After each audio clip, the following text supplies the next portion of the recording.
you have low thyroid function, or maybe suspect that you do, you may have wondered what sort of impact this has on your ability to lose weight, or maybe part of what makes it so hard for you to lose weight. I want to talk a little bit about this today and unpack this, because the thyroid weight link is really, really common. In fact, potentially up to about 50% of people who have low thyroid function do struggle with their weight. So let's understand this a little bit more. Let's find out what is really going on here. So our thyroid hormone produced from our thyroid gland here in our throat it's made and it is sent out into the body, and it is picked up by every cell in the body. So its target tissue is right throughout the body, and the mission is, inside of those cells, is to turn up energy use and metabolism, to increase oxygenation to the cells, turn it up, and utilize that for energy. So we can think about our thyroid hormone as our metabolic accelerator, so to speak.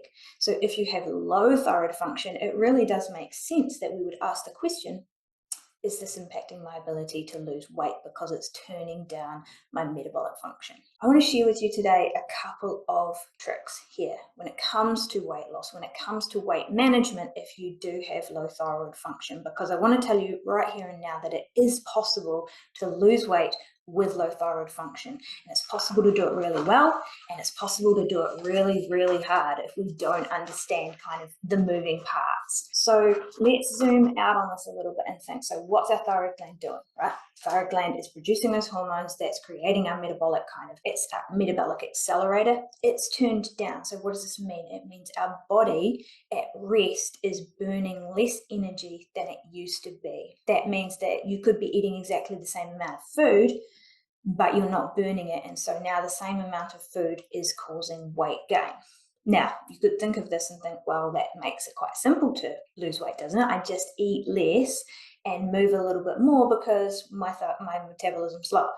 Now, you could do this, but the trouble is there's a little bit of a kicker here, and that is that a caloric deficit or dieting independently turns down thyroid function. That can seem a little bit counterintuitive because we can kind of be like, well, why is the body doing that? But it's actually part of a safety mechanism of our body. When there is less food energy coming in, our body senses that, and it's like, I don't want this person to waste away. So it slows things down, okay? So that the energy that we have in our body can go further and keep us safe for longer. So dieting turns down our metabolism, and thyroid function also is turning down our metabolism. Now, what you could do here is you could just start running more and eating less. What's going to happen over time is, because there's this constant turn down, you're going to be eating less and less and less and less and getting less and less and less results. You're working harder and basically going nowhere. It's going to be incredibly frustrating, and you're going to feel pretty rubbish in the process, because as all that kind of stuff is being turned down, your energy is going to flag, other hormones are going to get upset, gut function's not going to be so good, mental clarity is going to suffer, sleep's going to suffer, and we're going to feel pretty average on the whole. So we really want to think about this a little bit differently and think, well, if it doesn't work to simply stop eating so much, what can we actually do to lose weight if our thyroid function is low? Well, I have some secrets for you, because it's possible. Not only that, this could actually improve your thyroid function, which is really kind of, it's upstream, isn't it? It's dealing with the root issue. So what we want to do, what the secret is here, is not eat less, move more, but eat enough and move better. Okay? We need to eat enough and move better. If you want to lose weight and you've got low thyroid function, eat less, move more is not really going to work for you. It's going to work if you work really, really hard, but it's going to feel incredibly rubbish in the process. But by eating enough and moving better, we can kind of hack the system, so to speak, and create the change internally in our body that we need to get functioning and feel really good again. So let's break this down a little bit. Eating enough. What does this mean? This means enough protein and enough nutrient-dense food in the form of vegetables, nuts and seeds and these sorts of things to really provide the amino acids, the minerals, the vitamins, etc., to fuel and help our thyroid produce more thyroid hormone. Because if we have low thyroid hormone, we want to make sure we're providing the building blocks for our body to do the thing that it's not doing very well, right? We want to provide those nutrients so our thyroid gland can function well, and so that we're actually fueling ourselves through the day rather than kind of starving our way through the day. We want to eat enough fuel as well to avoid the sugar cravings, which can can occur, because we all know this, right? When you're feeling really tired, when you're feeling really fatigued and flat, sugar cravings are going to go through the roof. It's the body looking for quick energy. And this is really going to happen if you are, especially if you're dieting with low thyroid function, or reducing your calories. So we want to be fueling in a way that we're fueling our body through the day, so it's not having to constantly fight these cycles of sugar cravings and maybe junk food cravings and stuff, which are nutritionally deplete foods. They cost our body. They may be quick energy, but they come at a cost, and they're only going to make the weight problem worse because they're so high calorically that they're going to continue to put us over what we need food wise. We also want to be eating enough food that we can fuel our increased output, and this brings us around to the move better piece of the discussion, because a whole lot of cardio exercise becomes a bit of a net negative when it comes to thyroid function, because it's a bit of a low-grade chronic stressor, and the stress hormone cortisol and that constant output really does have a negative effect on our body's ability to use our thyroid hormone and produce thyroid hormone. So it's really kind of taking us backwards when, typically, and it may be someone else, it might be moving them forward. But instead, we want to look at what exercise really supports thyroid function and metabolism the best. There's two parts to this, and it's about muscle activation. It's about strength training. This is going to be the best thing you can do at the start, and there's various reasons for this, but one of it is you can do it in shorter, sharper doses, so it's not so fatiguing on your body.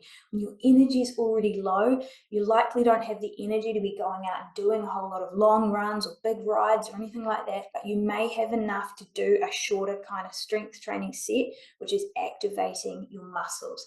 And here's the thing, is that when we do exercise which trains our muscles, which moves our muscles, we're increasing our metabolism.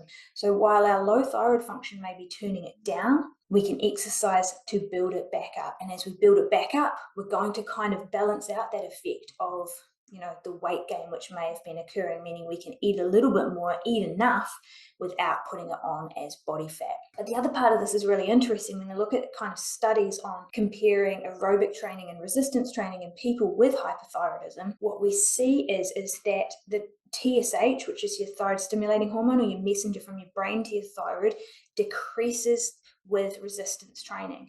Now, part of this, what they may not necessarily see a difference in the amount of thyroid hormone produced, but they see a difference in the amount of thyroid stimulating hormone. And what this suggests is that our body is not reading our hormone levels as low because it's utilizing those hormones better. So resistance training and the activation of muscles means we get better use of the hormones that we've got.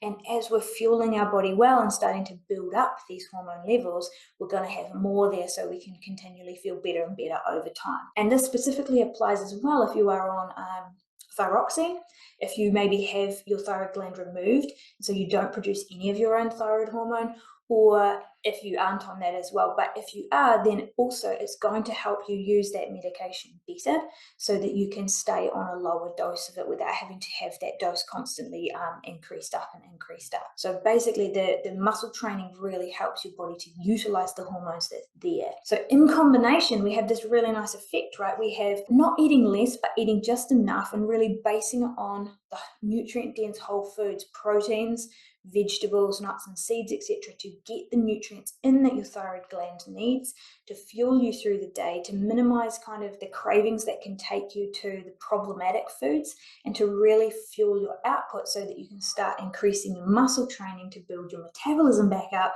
and improve your utilization of thyroid hormone. So rather than being a really negative downward spiral, which eating less, moving more can be for thyroid hormones and low thyroid function, it can be a slow building back the other way, improving your thyroid hormone over time, improving your energy levels, improving how you feel, so that actually eventually maybe it's not going to be such an issue for you at all. So really interesting little twist on it. I guess it's something that's not really talked about in the sense of thyroid function, because we don't perhaps really fully understand how it impacts us, but I've seen this play out with a lot of clients, and I think it's so worth the understanding of this, so that we can avoid that horrible place of being just fully depleted, fully frustrated with where things are going, and feeling like it's all our thyroid, when actually if we understood understood our body a little bit better, we can kind of navigate the system and get things moving in the right direction again. If this is you, if you're in this space and you've kind of really wrestled with this for some time and you want to actually start doing something about it and learn a little bit more about how we would do this with clients, we have a 5-day